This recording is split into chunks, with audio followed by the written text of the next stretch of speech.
Hello, shifters. How are you? How you healing? Why do we do that? We be like excited and singing the words of what we trying to say. All right, y'all. It is day 18, and I'm going to be talking about the comparison trap, the thief of joy. Yeah. Y'all got your pens and paper, notebook, your journals. How y'all feeling? How are y'all feeling about day 18? We only got a few more days to go. 19, 20, 21, y'all. I have almost made it. I'm so excited. I'm excited for myself. Because this has been, honey, this has been. Um, I'm Clarindria Addison, author, therapist, and podcast host of Shift Chats, which you can find here on my YouTube channel, which you are on. And I'm thinking you probably have already subscribed. If you have not, hit the little red button, that one right there. hmm Click the subscribe. You can turn notifications on or off. I say turn them on because now that I've gotten into going live, I'm going to be doing it a little bit more consistently. Or I shouldn't say that. We never should say little. I'm going to be doing it more consistently. And um, I want you to get the notification so you'll know. Some of them might be pre-recorded. It just depends on what's going on and the time of, when I get the urge to share some information. Um, I have thought about and believe I will do probably like some 3 day, kind of like this 21 day. I'll probably do like some 3 day and some 5 day and some 7 days because I'm getting good feedback and people are liking what I'm sharing and excited about mental wellness, excited about entrepreneurship.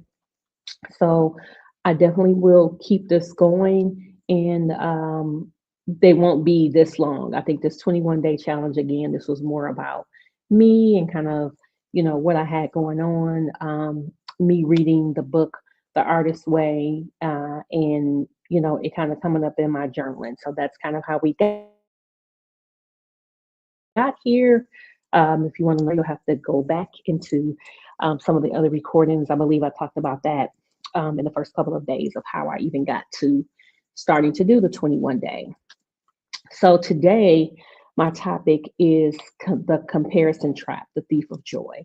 And some causes of the comparison trap are social media exposure, imposter syndrome, and having a scarcity mindset.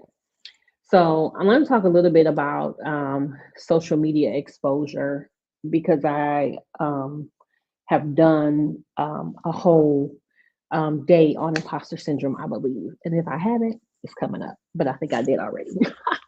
I've been doing so much. Um, so when I think about social media exposure, um, I think about, I got to keep these lips together. When I think about social media exposure, I think about how often we are on social media, how often we get sent stuff, from our peers and friends and, people we know for social media. And, these phones are listening. So they're in turn also sending us information that we may or may not be interested in um, having information on, but we're getting, it's kind of like information overload.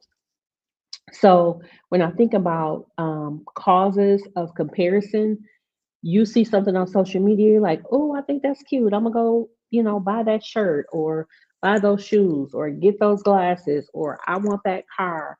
That's what the comparison trap is about. Like, see, and there's nothing wrong with a desire or, to aspire, like, oh, one day I would like to do this because I do that myself. Like, there are some podcasts that I want to be on, there's some guests that I want to have on my show. So for me, I don't consider it comparison. I consider it manifestation. Like some things I have to speak and interact with so that I can, manifest it to the next thing.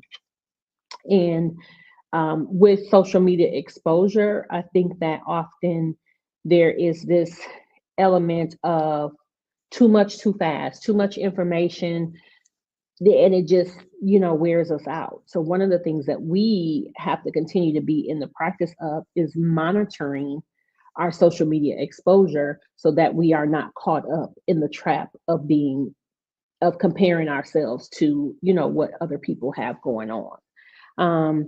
Because we could be doing all the things and have some greatness going on in our lives, and have the car that we had asked God and prayed for, or whatever, or the house that we wanted, and the purse we wanted, or the book we wanted, or whatever it is.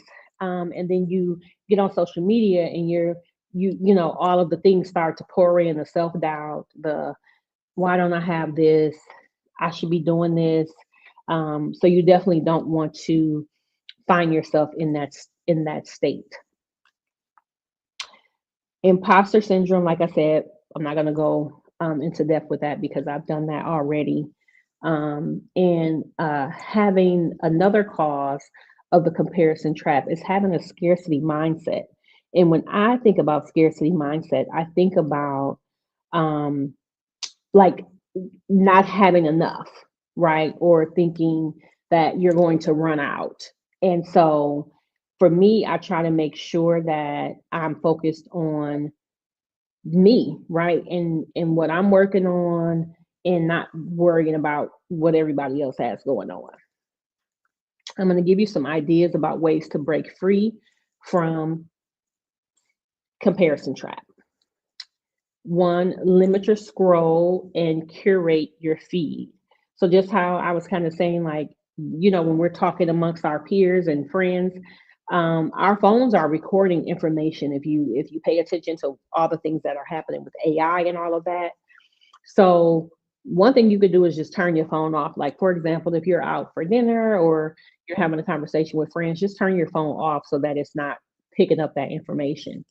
Um, and I feel like somebody was sharing with me, we were having a conversation the other day, and they were saying that somebody did a study where they put the phone in a room, um, and like played like the same thing over and over again. And when they went to look at what was on the information that was on the phone, it was all related to whatever that thing that had been playing in the background. So we know it to be true. We know, some of those things that are happening. So limit your scroll time. And I believe I've talked about that in the past, about just kind of monitoring, how much time you're spending online.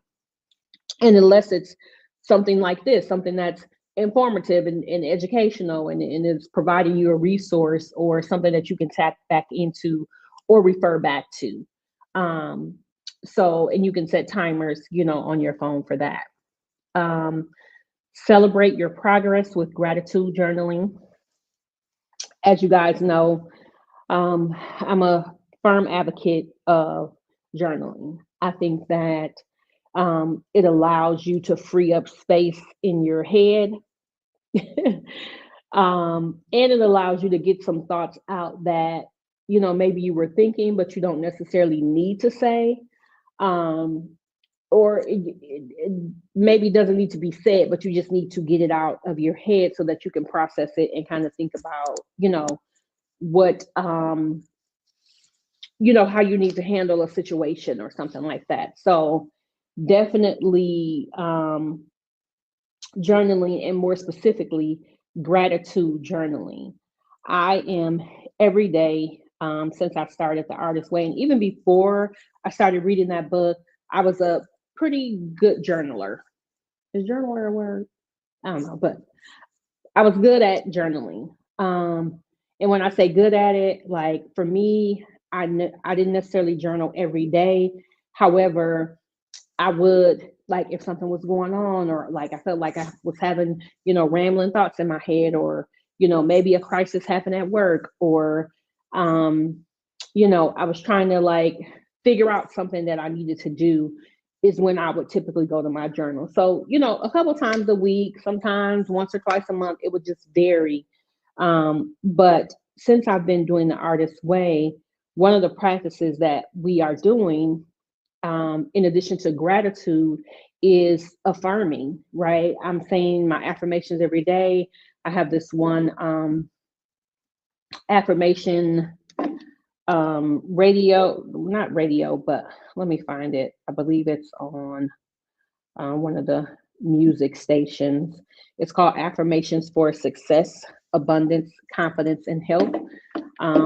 And they all run like 10, 12 minutes. So normally I will put that on like while I'm making up my bed in the morning or, getting ready, and repeat those affirmations over and over again. So gratitude journaling is it's a good thing. Um, I know that it has definitely helped me. It helps clear my thoughts. It helps me think positive. And doing it right away when I first get up makes my days better. All I can tell you is to try it. You can't knock it if you ain't tried it. So, and remember, their path isn't your blueprint. Their path is not your blueprint. I'm going to say it again. Their path is not your blueprint. So don't be looking at how somebody else got and did and whatever, because it has nothing to do with the path and the journey that you're on to get to where you're trying to be. Yeah. Staying in your lane keeps you aligned and inspired. Staying in your lane keeps you aligned and inspired. Staying in your lane keeps you aligned and inspired. I'm going to give you your affirmation.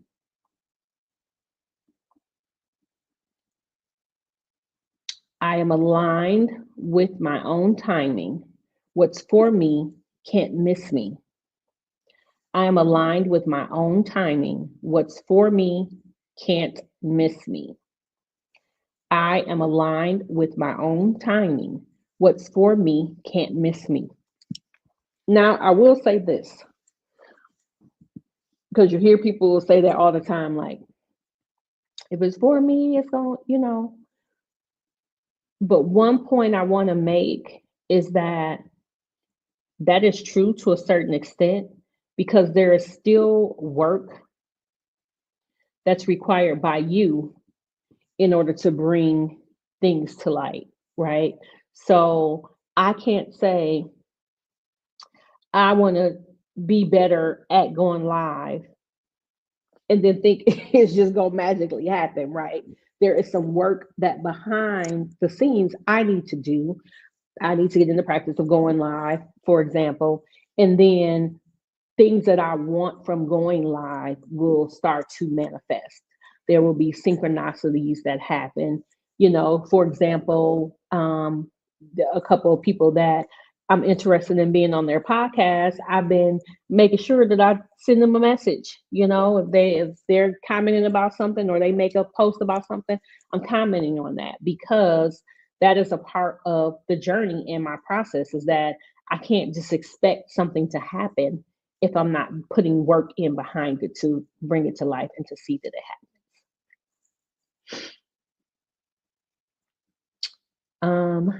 I did not,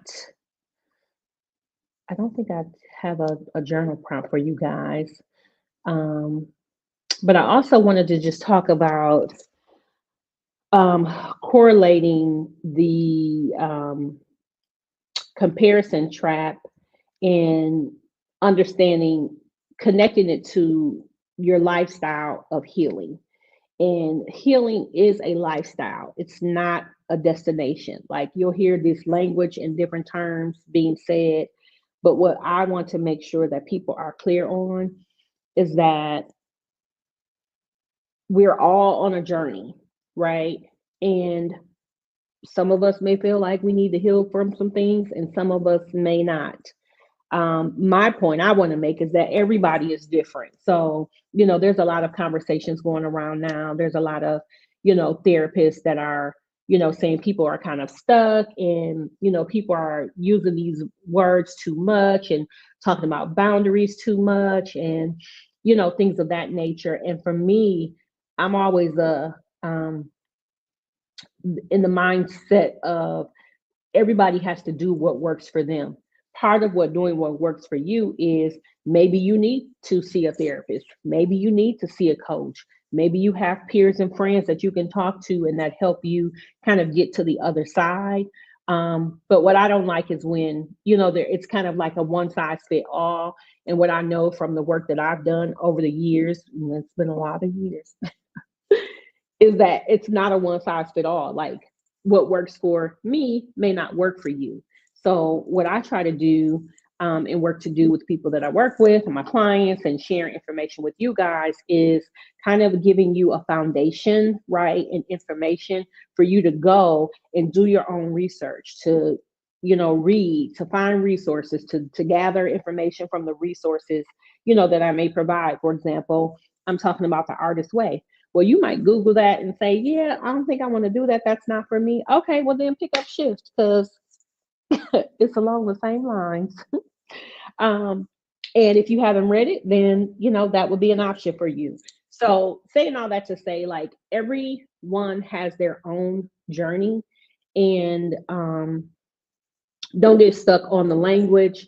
Don't get stuck on, being worried about what other people have to say. Do what works for you. Okay.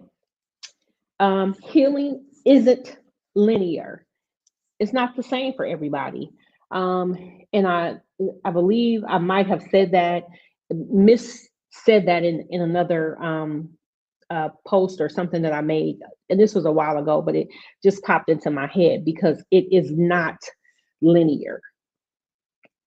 It is forever changing, right? But I feel like there are periods where, one can say they're healed. However, there may be an experience or a reminder or a trigger that comes up for you, and that's okay. The idea is that you don't get stuck, in whatever that experience is, and that you're able to move through it more quickly. So, for example, something that you went through that in the past may have took you 2 weeks to get through and process and get over, as you've worked on yourself in your journey, now maybe it only takes you 2 or 3 days, right? It's like the ebbs and flows. I've said this before, about I look at healing like the heartbeat, right? So that picture of the heartbeat where it's going up and down, right? So when we're down, things might be a little tough. It might be a little complicated. When they're up, things are good, things are flowing. You're happy. There's joy, and then there's ebbs and flows, right? It's ups and downs. The point is, back to what I was just saying. When you're down, the idea is that you're not stuck down there long, right? So again, something that happens, a trigger goes off, you're down here for 2 weeks in the past. Now that same thing happens and you just need a day, or you might just need a couple minutes. You might can sit and do some meditation or journal and do some things and get yourself out of it quicker. So that is the goal, because this is life, right? What we don't want is to be flatline, because we know what happened with, okay, this is life, the ebbs and the flows. Yes, yes, yes, yes. Comparison breeds disconnect from self. Use envy as a mirror. I'm going to say that again. Use envy as a mirror. What you admire in others may be a sign of your own untapped potential. So you're looking at somebody else like, oh, they're doing this and they're doing that. Well, you probably could be doing it as well. And do you want to do it? And if you do, you're more than capable. Constant comparison to others can diminish self esteem and motivation. Focusing on personal growth and setting individualized goals can shift attention inward. Practicing gratitude and recognizing that you are unique in your own strengths and can combat feelings of inadequacy. I'm going to say that part again. Practicing gratitude and recognizing your unique strengths can combat feelings of inadequacy. So practice gratitude and recognize the special gifts that you have, right? And as you're doing that, you will then start to realize and be able to be in practice of doing what works for you. Comparison is the thief of joy. Don't do it. Remember, the shift ooh, is happening now.